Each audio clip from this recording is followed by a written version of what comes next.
Welcome to Living with Purpose. And I have with me a fabulous guest, Laura Rudert, who has founded a new consultancy called Partners for Reimagined Economies. She was a deputy director at the Gates Foundation and also led the Cote d'Ivoire office of the Millennium Challenge Corporation. So, welcome, Laura. Thank you, Akhtar. So nice to be with you. Big fan of everything you do, as you know. I'm excited to speak to you today about this. We're going to talk about purpose, that I believe is the renewable source of energy that continues to drive humanity forward. To start off, share with our listeners one golden nugget, a piece of wisdom you have collected on your journey. This is not my original nugget, I will say. We always build off of the shoulders of other giants. So I'm going to quote a very, very wise person who was Coach Ted Lasso. I don't know if you've heard of him. Yes. And essentially what he's saying is, the goldfish has a 10-second memory and then it moves on. And so in life, you've got to play the ball where it is, play with what you've got, shake off the bad shots, move on, learn from them to do better in the future, but you can't dwell and be afraid of making mistakes or jumping into the arena and playing. So I think that's really important when you are living a purpose-driven life, because I think many times when you do have purpose, you're working on really hard things, but there isn't solutions, that there isn't a pathway. So you've got to give yourself the grace to try, to learn, to adjust and move forward. This is an awesome nugget, right? That keep your eyes on the future, but learn from the past. Exactly. But don't dwell on the past. I love this 10-second memory. And I do think the difference between competitive companies and competitive people is how quickly they learn, right? You quote unquote, people say it's failure, but it's really learning. I'm going to learn from it, move on, go quickly. So I think that quote makes it possible.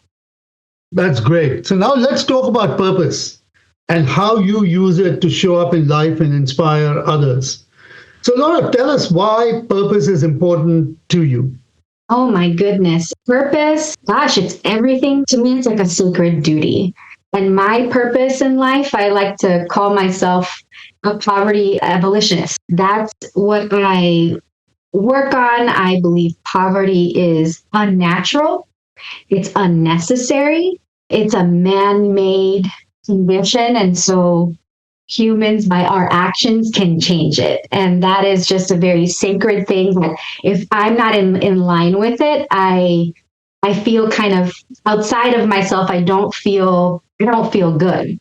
So I think in terms of working and connecting with other people, it's about me being very grounded and deeply rooted into that purpose. And when I am like that, I show up differently with people and they notice it. Because, I give of my whole self and I'm able to make connections with people in a different way. Because I'm able to move past whatever is the task or the immediate what I am working on to the human consequences and meaning behind that work. And I think that motivates people in a different way. And when they see your personal investment and connection, it just changes the nature and the satisfaction of what you're doing. So let's dive just a little bit deeper into this and how you are using purpose as a renewable source of energy for yourself to keep you moving both through tough times, which is where we need it most, but also through good times. Maybe let's start with the tough times, because it feels like there's been a lot of that.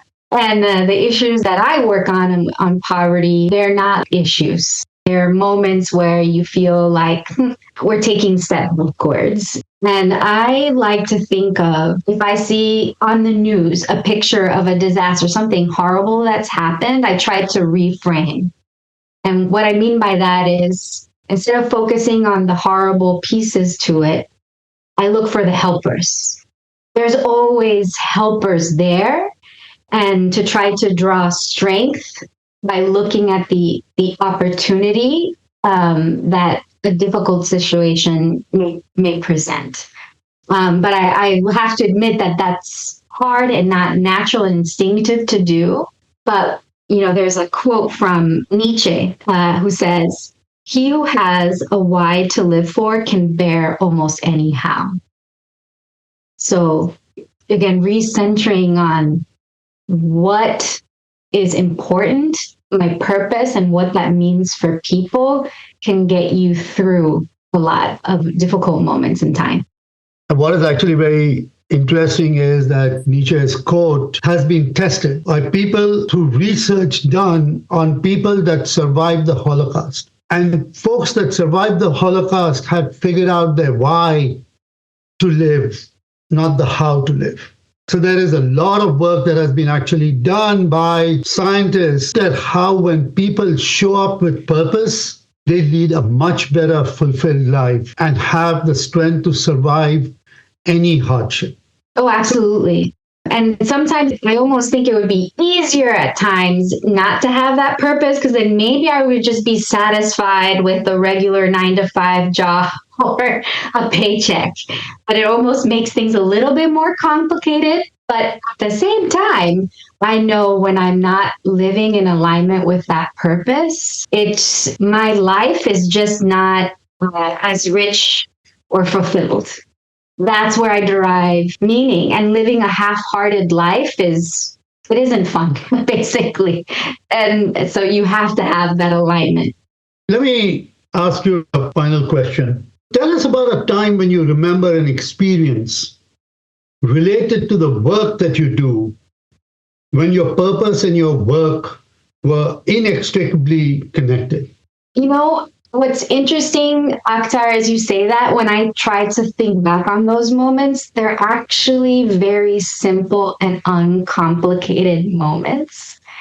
And it's when I'm connected with people that I love, that care about me, and that share that similar purpose and lightness of one's company. It's not when there's big titles or big accolades to be had, but like the simple moments when I'm sitting in a courtyard talking to a family about not the challenges that they're trying to overcome, but the joys that they have in their life.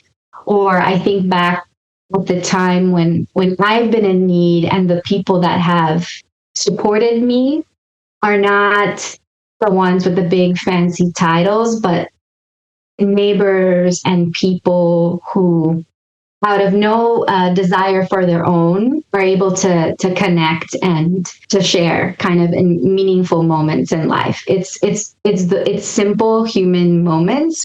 Those are the ones that I remember the most. So simple human moments that ignite your purpose. Mm-hmm. That's so awesome. So again, finding one's purpose is a lifelong journey. It evolves with life circumstances and priorities. And again, remember, individuals are not a problem to be solved. We are not a problem. Don't try and solve yourself. You're a mystery. Embrace it.